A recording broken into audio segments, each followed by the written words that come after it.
मध्यमा पढ़ने वाले छात्रों के लिए गद्य भाग లెసన్ నెంబర్ 3 బినా జడ్ కా పేడ్ అంటే వేర్లు లేకుండా చెట్టు అని అర్థం. राजा के दरबार में एक व्यापारी संदूक के साथ पहुंचा. రాజుగారి దర్బారులోకి ఒక వ్యాపారి పెట్టె తీసుకొని వచ్చాడు. उसने गर्व से कहा महाराज मैं व्यापारी हूँ. అతను గర్వంగా చెప్తున్నాడు, మహారాజా నేను వ్యాపారస్తుణ్ణి. और बिना बीज एवं पानी के పేడ్ ఉగాతా హూ. నీళ్లు లేకుండా అట్లాగే విత్తనాలు లేకుండా, బీజ్ అంటే విత్తనాలు లేకుండా నేను చెట్టు మొలకెత్తేటట్లు నేను చేస్తాను. ఆప్కే లియే మై ఏక్ అద్భుత్ ఉపహార్ లాయా హూ. మీకోసం నేను ఒక గొప్ప ఉపహార్ అంటే కానుక తీసుకొని వచ్చాను. లేకిన్ ఆప్కే దర్బార్ మే ఏక్ సే ఏక్ బడ్కర్ అనేక జ్ఞాని ధ్యాని హై. ఇస్లియే పహలే ముझे कोई यह बताइए కి ఇస్ సందూక్ మే క్యా హై. మరి దీనికంటే ముందుగా అంటే మీకు ఆ కానుక ఇచ్చే ముందుగా నేను ఈ దర్బార్లో ఉన్నటువంటి చాలామంది జ్ఞానులు ధ్యానులు ఉన్నారు కదా, వీళ్ళందరినీ నేను ఒక ప్రశ్న అడగాలని అనుకుంటున్నాను. అదేంటంటే ఈ పెట్టెలో ఏముందో ఎవరైనా చెప్పగలరా అని అడుగుతున్నాడు. అగర్ బతా దేగా తో ఆప్కే యహా నౌకరీ కర్నే కో తయార్ హూ. ఒకవేళ అలా గనక చెప్పగలిగినట్లయితే నేను ఇక్కడ ఈ దర్బార్లోనే నౌకరిగా నేను మిగిలిపోతాను, అక్కడ పనిచేయటానికి నేను రెడీగా ఉన్నాను, ఎవరైనా చెప్తే గనక అని అడుగుతున్నాడు. అంటే గింజలు లేకుండా నీళ్లు లేకుండా చెట్లు మొలిపిస్తానని చెప్తున్నాడు కదా, అంటే దానికి సంబంధించింది ఆ పెట్టెలో ఏదో ఉంది, దాన్ని ఎవరైనా కనుక్కోగలరా అని అక్కడున్నటువంటి వాళ్ళందరినీ ప్రశ్నిస్తూ ఉన్నాడు. సభాసద్ పండితోం పురోహితోం ఔర్ జ్యోతిష్యోం కి ఓర్ దేఖ్నే లగే. అలా చెప్తూ వాళ్ళందరి వైపు చూశాడు. లేకిన్ ఉన్ లోగోం నే సిర్ ఝుకా లియే. ఆ ప్రశ్న అడగగానే అక్కడ ఉన్నటువంటి పండితులు పురోహితులు జ్యోతిష్యులు వీళ్ళంతా తలదించుకొని ఉండిపోయారు. సభా మే గోనుజా భీ ఉపస్థిత్ థే. అక్కడ గోనుజా కూడా ఉన్నాడు. ఉపస్థిత్ అంటే హాజరగుట అని అర్థం, అక్కడ అతను కూడా ఉన్నాడు. ఉన్హే ఉస్కి చునౌతీ స్వీకార్ కర్నా ఆవశ్యక్ లగా. అతనికి చునౌతీ అంటే సవాలు, ఆ సవాల్ను స్వీకరించడం అనేది కరెక్ట్ అని అనిపించింది. అన్యథా దర్బార్కి జగ్ హసాయి హోతి. అంటే ఆ సవాల్ని కనుక స్వీకరించకపోతే దర్బారు మొత్తం అపహాస్యం పాలవుతుంది అని అనుకున్నాడు. గోనుజానే విశ్వాసపూర్వక కహా మై బతా సక్తా హూ కి సందూక్ మే క్యా హై. నేను నమ్మకంగా చెప్తున్నాను, ఆ పెట్టెలో ఏముందో నేను చెప్తాను. లేకిన్ ఇస్కే లియే ముझे రాత్ భర్ కా సమయ్ చాహియే. కానీ దానికోసం నాకు రాత్రంతా సమయం కావాలి. ఔర్ వ్యాపారి కో సందూక్ కే సాత్ మేరే యహా టహర్నా హోగా. అంతేకాదు వ్యాపారి తన పెట్టెతో పాటుగా నాతో పాటు ఈ రాత్రంతా నాతో పాటు ఉండాలి అని చెప్పాడు. అంటే ఆ కండిషన్ పెట్టాడు. సందూక్ బదలా నా జాయే ఇస్కి निगरानी के लिए हम रात भर जागे रहेंगे और व्यापारी चाहे तो पहरेदार भी రక్ సక్తే హై. మేము ఆ పెట్టెతో పాటుగా రాత్రంతా ఉంటాము, అట్లాగే మేల్కొని ఉంటాము, అవసరమైతే పహరేదార్ అంటే కాపలాదారుని కూడా పెట్టుకోవచ్చు అని చెప్తున్నాడు. సభీ మాన్ గయే ఔర్ వ్యాపారి గోనుజాకే యహా చలా గయే. సరే ఆ సభాసదులందరూ ఒప్పుకున్నారు, రాజుగారు ఒప్పుకున్నారు. చివరికి ఆ రాజుగారు అతన్ని అంటే గోనుజాని వ్యాపారితో పాటు ఉండేటందుకు ఒప్పుకున్నాడు. వాళ్ళిద్దరూ కలిసి వెళ్ళిపోయారు. రాత్ భర్ దోనోం సందూక్ కి రఖవాలి కర్తే రహే. రాత్రంతా కూడా ఆ పెట్టెను వాళ్ళ దగ్గరే పెట్టుకొని ఉన్నారు. రాత్ కాట్నీ థీ. రాత్రి గడిచిపోతూ ఉంది. ఇస్లియే కిస్సా కహానీ భీ చల్తీ రహీ. బాత్చీత్ కే క్రమ్ మే గోనుజానే కహా. అంటే అట్లా రాత్రంతా మరి మేల్కొని ఉన్నారు కదా, వాళ్ళిద్దరి మధ్య సంభాషణ జరుగుతూ ఉంది. ఆ సంభాషణ మధ్యలో గోనుజా ఏమంటున్నాడంటే, భాయి కుచ్ దిన్ పూర్వ్ ముझे एक व्यापारी मिला था, उसने भी यही कहा था कि बिना बीज पानी के पेड़ उगाता हूँ. ఏం చెప్తున్నాడంటే, కొన్ని రోజుల క్రితమట ఒక వ్యాపారి ఇదే విధంగా కలిశాడు, అతను కూడా ఈ విత్తనాలు నీళ్లు లేకుండా చెట్లు మొలకెత్తిస్తాను అని చెప్పాడంట. పేడో మే భాంతి భాంతింకే ఫూల్ ఖిల్తే హై వహ్ భీ రాత్ మే. పైగా ఏం చెప్పాడు అంటే, రాత్రికి రాత్రే ఆ చెట్ల నుంచి చాలా పూలు వికసిస్తాయి, రాత్రి మాత్రమే బాగా వికసిస్తాయని చెప్పాడంట. ఆ వ్యాపారి చెప్పినట్లుగా ఇక్కడ గోనుజా చెప్తున్నాడు. క్యా ఆప్ భీ రాత్ మే పేడ్ ఉగాకర్ భాంతి భాంతి కే ఫూల్ ఖిలా సక్తే హై? మరి మీరు కూడా రాత్రిపూట చెట్లు మొలకెత్తించేటట్లు చేసి రకరకాల పూలు వికసించేటట్లు చేస్తారా? అలా చేయగలరా? ఆ వ్యాపారిలాగా మీరు కూడా చేయగలరా అని ప్రశ్నించాడు. ఉస్నే అహంకార్ సే కహా, అతను చాలా అహంకారంతో మాట్లాడాడంట. क्यों नहीं, मेरे पेड़ रात में ही अच्छे लगते हैं और उनके रंग बिरंगे फूल देखते ही बनते हैं. ఏంటి నేను చేయలేను అనుకున్నావా ఏంది? నా చెట్లయితే నేను రాత్రిపూటే మంచిగా మొలిచేటట్లు నేను చేస్తాను. వాటికి అంతేకాదు, వాటికి రంగురంగుల పూలు వికసించేటట్లు కూడా నేను చేస్తాను. అవి రాత్రే బాగా వికసిస్తాయని చెప్పాడు.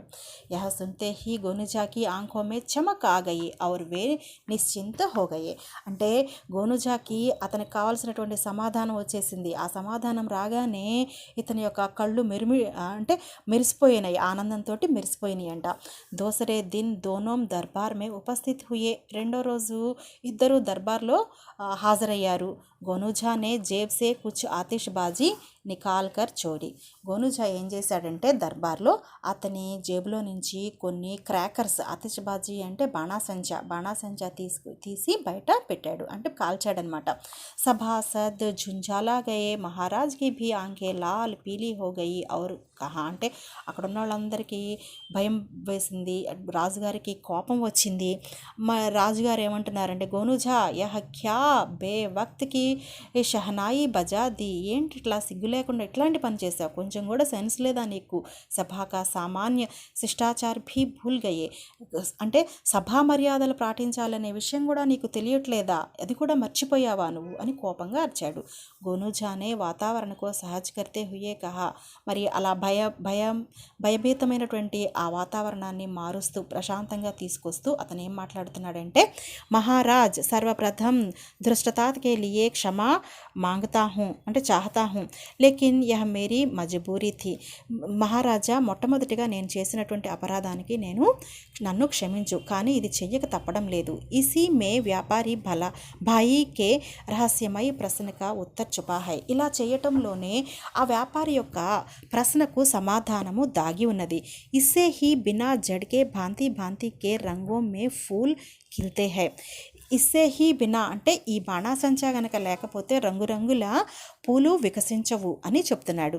వ్యాపారి అవాక్ రహగయా, అతనికి నోట మాట రాలేదు వ్యాపారికి. ఉస్నే సహమతే హుయే కహా, మహారాజ్ ఇన్హోంనే మేరే గూఢా ప్రశ్నక ఉత్తర్ దే దియా. అతను ఏం చెప్తున్నాడంటే, అతను ఒప్పుకుంటున్నాడు అనమాట. ఇతను గోనుజా అనే అతను నా యొక్క ప్రశ్నకు సమాధానం చెప్పాడు మహారాజా. ఫిర్ ఉస్నే విస్మయపూర్వక్ గోనుజాసే కహా.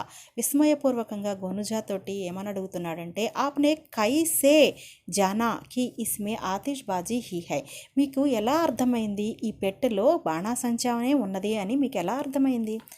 गोनूझा ने सहजता से कहा, व्यापारी, जब आपने यह कहा कि बिना बीज पानी के पेड़ उगते हैं और उनमें भांति भांति के फूल खिलते हैं, तब तक तो मुझे संदेह रहा, परंतु मेरे पूछने पर यह कहा कि रात ही में आपकी यह फसल अच्छी उगती है, तब जरा भी संशय नहीं रहा कि इसमें आतिशबाजी छोड़ अन्य सामान नहीं होगा.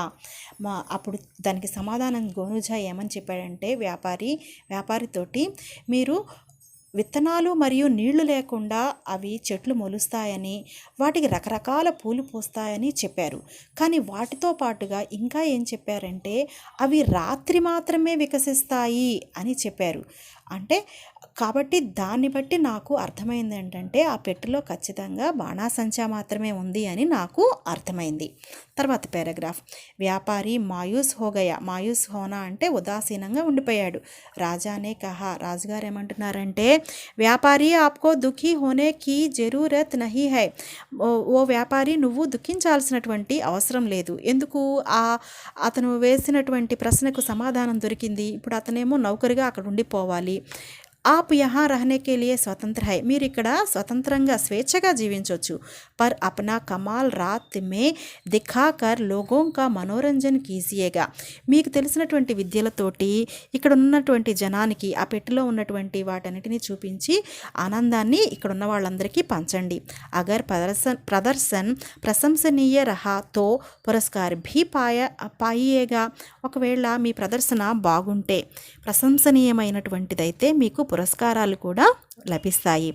పర్ అభి పురస్కార్ కే హక్దార్ గోనుజా హీ హై. కానీ ఇప్పుడు మాత్రము ఈ పురస్కారానికి అంటే ఈ బహుమతి పొందవలసినటువంటి వ్యక్తి మాత్రము గోనుజానే అని మహారాజు గారు చెప్పారు. ఈ పాఠానికి సంబంధించి అర్థాలు చూద్దాం. సందూక్ పేటీ, ఉపహార్ భేంట్ అంటే ఉపహార్ అంటే కానుక అని అర్థం. ఆతిషబాజీ పటాకే, మాయూస్ అంటే ఉదాస్ మౌనంగా ఉండిపోవటం. వాతావరణ్ అంటే పరిస్థితి. బాతచీత్ సంవాద్. అలాగే విలోమ శబ్ద చూద్దాం. జ్ఞాని అజ్ఞాని, పండిత్ మూర్ఖ్, స్వీకార్ అస్వీకార్, నిశ్చింత్ చింత, ధృష్టత సజ్జనత అంటే మంచితనము చెడుతనము అని అర్థం అనమాట. ప్రశంసనీయ నిందనీయ, ప్రశంసనీయ అంటే ప్రశంసించదగినటువంటిది, నిందనీయ అంటే నిందించదగినటువంటిది. జోడే బనాయి అండ్ మ్యాచింగ్ చూద్దాం. వ్యాపారి సందూక్ కే సాత్ రాజ్ దర్బార్ మే ఆయా, బినా పానీ కే पेड़ उगाता हूँ, रात भर दोनों ने संदूक की रखवाली की, संदूक में आतिशबाजी का सामान थे. అట్లాగే ఐదోది వ్యాపారి మాయూస్ హువా క్యోంకి అంటే అతను మౌనంగా ఉన్నాడు ఎందుకంటే గోనుజానే రహస్య బతా దియా. అట్లాగే వాక్య ప్రయోగ్ చూద్దాం. భాంతి భాంతి అంటే ఏంటంటే రకరకాల అని అర్థం. బగీచే మే భాంతి భాంతి కే ఫూల్ హై, తోటలో అనేక రకాల పూల మొక్కలు ఉన్నాయి, పూలున్నాయి. కమాల్ నిపుణత, కమాల్ అంటే నిపుణత అని అర్థం. వ్యాపారి నే అప్నా కమాల్ ఆతిషబాజీ కే ద్వారా రాత్ మే దిఖాయా, వ్యాపారి తన యొక్క నిపుణతను ఆ బాణాసంచా ద్వారా రాత్రిపూట చూపించాడు. జరూరత్ అంటే ఆవశ్యకత, అవసరము అని అర్థం. సబ్ లోగోంకో హిందీ సీఖనేకి జరూరత్ హై, ప్రతి ఒక్కరూ హిందీ నేర్చుకోవటము అవసరము, తప్పనిసరి. ఫసల్ అంటే ఖేత్ అని అర్థం, అంటే పంటలు అని అర్థం. ఫసలోంకే బినా ప్రకృతి కళా విహీన్ దీక్ పడతా హై, పంటలు లేకపోతే ప్రకృతి అంతా కళా విహీనంగా ఉంటుంది. అవాక్ అంటే మాట రాకపోవటం, ఆశ్చర్యపోవటం అని అర్థం. తాజ్మహల్ కో దేక్కర్ మై అవాక్ హో గయా, తాజ్మహల్ని చూసి నేను అవాక్ అయ్యాను అని సొంత వాక్యము. అదేవిధంగా ఈ పాఠానికి సంబంధించి ఒక పారాగ్రాఫ్ ఇచ్చారు, దానికి సంబంధించి 3 ప్రశ్నలు ఇచ్చారు, ఇక్కడ గమనించండి. అదేవిధంగా ఈ పాఠానికి సంబంధించి ప్రశ్నలు, జవాబులు మరియు సారాంశము ఇవన్నీ పుస్తకంలో చదువుకోవాల్సి ఉన్నది.